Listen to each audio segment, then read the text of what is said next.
You can do everything in Excel. If you don't know how to, it's basically a lack of expertise, experience, or imagination, or a combination of all three.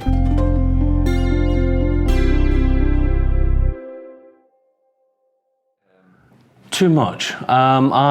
Various things. So I build models, I audit models, I provide training, and I use it to solve practical real life things and do weird and wonderful things that people say are impossible. Or for instance, next week, I'm going to be on a quiz show and I'm using it to practice answers, if you want to know.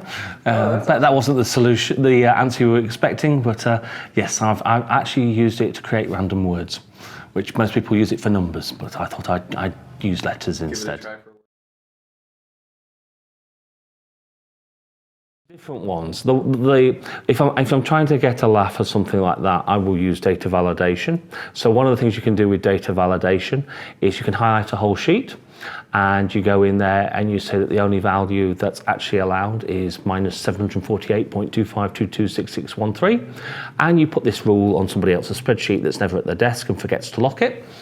But what you do is you put an input message in so that when they put the right thing in, it pops up with a dialog box. Now the standard one is, you've not entered the right value, please put it in.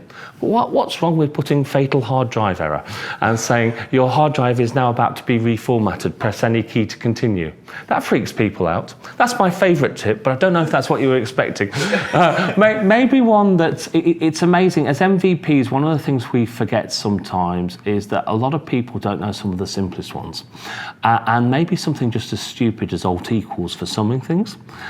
People will actually go and use the auto sum function up there, but if you've got the numbers to your left or right above, it will actually sum them all up, alt equals. So that will be a tip I'll probably put through.